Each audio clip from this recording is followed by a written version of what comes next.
what is a wealth cycle? And you know, there's only so many different asset classes, and I've picked the three major ones here: paper assets like stocks and bonds, real estate, and commodities, which include precious metals, but precious metals are a little bit different than the rest of the commodities because they're also money. So they're a safe haven asset in times of crisis. So there are some times when commodities can be going down, but precious metals go up. But if investors are rushing from from other asset classes into one asset class, pushing this asset class into a bubble, shouldn't it be drawing currency away from the ones they're selling, and shouldn't those fall? Yes, I mean it should, except we live in a world where they're constantly creating currency and everybody is getting a little bit of this currency. And so instead of the things that are being undervalued falling, they either go sideways or they increase just a little bit as the one asset class is going into a bubble because of all of this currency creation. And so this is based on a real world example. It's just a very simple diagram, but this is from the 70s. If gold is going up, and if stocks or real estate, it was both stocks and real estate in the 70s, but I'm using stocks here because I'll show you the actual chart of that later. If gold is going up at a much faster rate, and it did during the 70s, stocks rose a little bit, but basically they were sort of bouncing along sideways and going up a little. If you were invested in gold, when you sold 10 years later, you could buy many, many, many times more stock. If you were invested in stocks when you sold, you could only buy a fraction of the amount of gold that you could have had you just invested in gold in the first place. Or, conversely, just to spend it on food, gasoline, your house payment, a new car, whatever. Stocks did not keep up with inflation during that period of time. But then, one asset becomes too overvalued, the other one becomes too undervalued, and the cycle reverses, and it did for 20 years. Gold went down from 1980 to the year 2000, and stocks entered a bull market that was one of the greatest stock bull markets in history from 1980 until the year 2000 with the blow-off top of the tech bubble. And then it reversed again, and we're about halfway through this cycle right now. And what's happening here is they're printing currency right at about this rate in the middle. So this is the investors rushing back and forth from one asset class to another, but the one that's underperforming doesn't actually go down because they keep on printing all of this currency. Now, if you take one asset class and divide it by the other asset class, and it doesn't matter which direction you do this. You can take gold divided by shares of the Dow, or the price of the Dow Jones Industrial Average, or S&P 500 divided by gold, or your house divided by gold, or bushels of wheat, or tons of iron, or barrels of oil, or shares of the Dow. And what you discover is that everything is trapped in what I call a valuation range. And you can be invested in one thing for a very, very long time and end up nowhere. But if you can measure when something is overvalued and something else is undervalued, and you can see that, because you have to measure it to be able to see it. You can't see when something's overvalued or undervalued in this monetary system that's constantly expanding. And so if you can see that, then you can sell the undervalued asset class, sell the overvalued asset class, and buy the undervalued asset class. And it's like busting these cycles apart and pasting the next wave onto the end of the last one. And it is a road to true wealth. I'll show you that in a moment. Now, some of the examples I'm going to give here, I understand that nobody can catch the exact top of anything, and that these are much longer time frames than most people's lifetime even. However, I just want to show you the immense power of this, the types of gains that can be made. This is in the 1920s. This is a upper middle class home, nice like 4-bedroom, large home with a swimming pool in the backyard and a decent amount of land. And that sold for about $3,000 in the 1920s. And gold was $20 an ounce back then. So it would have cost $3,000 or 150 ounces of gold. Conversely, if you had sold the home, you could have gotten 150 ounces of gold for it. And then in the 30s, because of, and this is just a few years, I mean, this could have been 1928 and this is 1932. So it's not very long that you had to wait. The house fell to $2,000. Gold was now $35 an ounce. So that meant that this house only cost 60 ounces of gold. If you had sold this house for 150 and bought gold and then repurchased, you could have gotten 2.5 times the amount of real estate in just those few years. Then in 1970, that house was now $30,000, but gold was still $35 an ounce. So it cost 850 ounces of gold. So if you had bought this home, the 2.5 times more real estate in the 30s, and then in the 70s sold for, when it was $30,000, 850 ounces of gold, you would have received 2,125 ounces of gold. Then, just a decade later, because of rampant inflation, the house was now $60,000. But gold became free trading in 1971, and it went from $35 an ounce up to 850. So that house was now worth 70 ounces of gold. It went down from 850 down to 70 during that period of time. So if you repurchased real estate with your 2,125 ounces worth of gold, you would have now gotten 30 of the same type of home that you sold in 1920. You would now own 30 of them. And then in the year 2000, gold bottomed at $250. That house was now worth $200,000. Same house. The house hasn't changed. It's $200,000.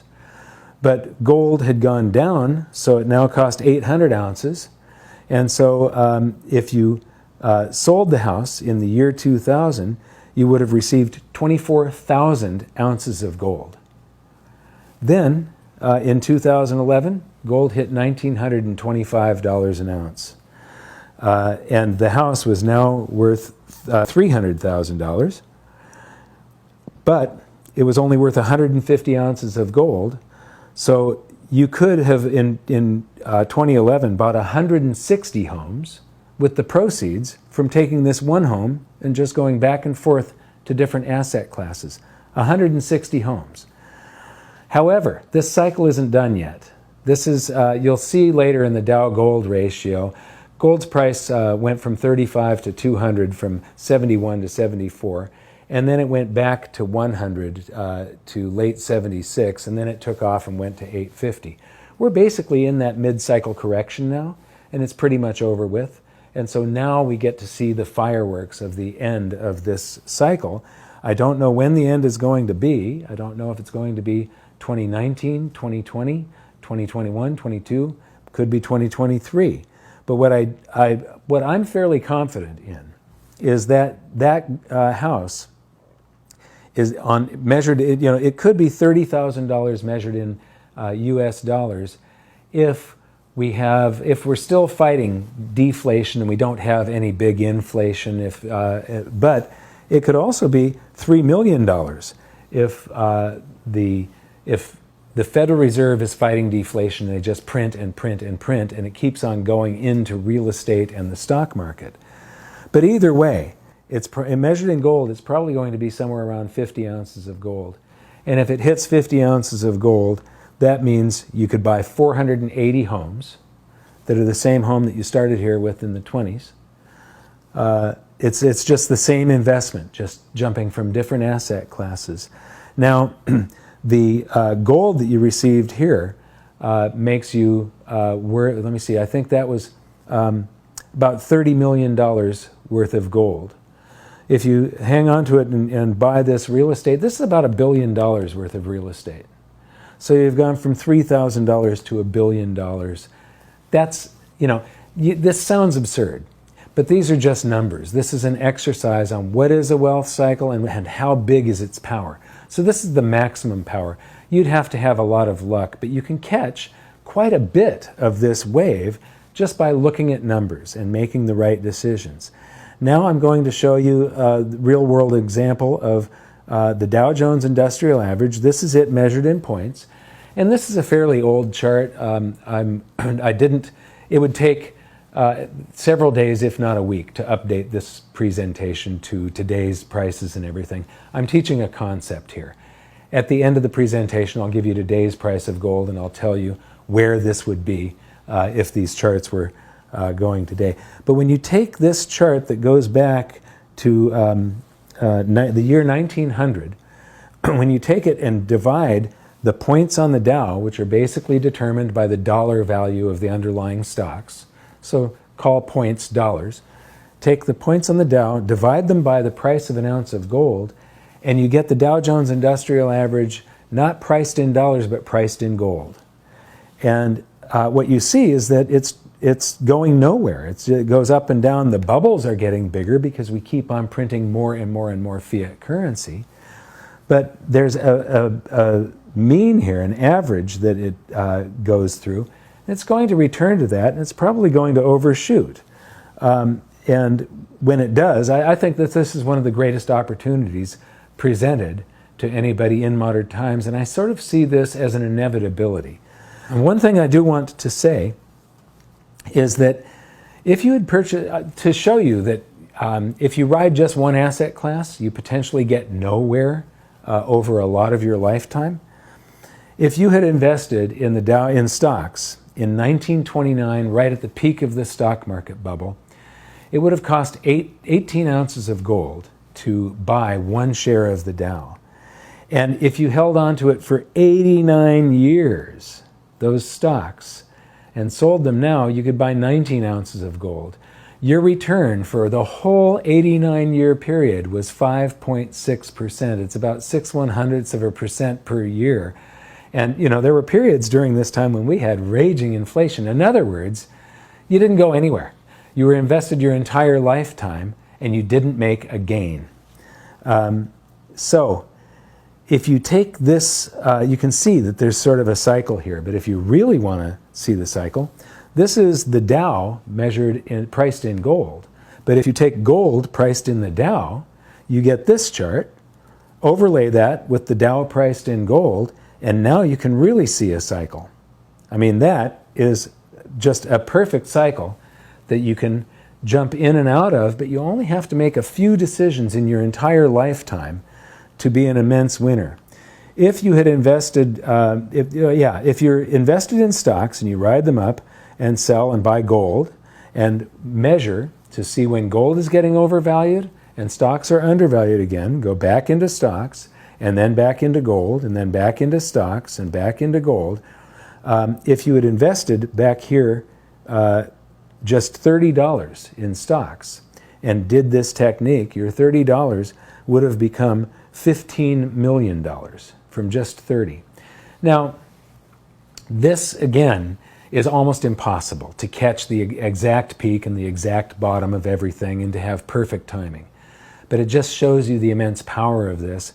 And if you only catch one or two of these in your lifetime, there's still immense gains that you can make, and you're escaping that valuation channel. That is the most important thing, is getting out of that valuation channel and actually going somewhere.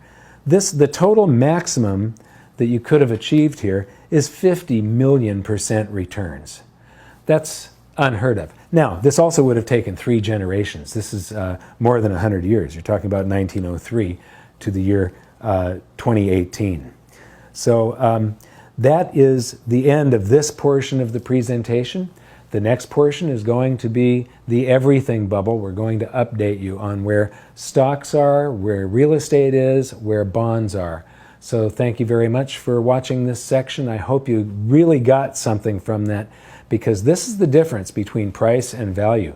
That home went up in price constantly, but the value measured in gold went from 150 to 50 to 850 down to 70 to 800. So it was bouncing in that valuation range that I was talking about. Learn these things. It's a powerful tool. We'll see you in the next piece.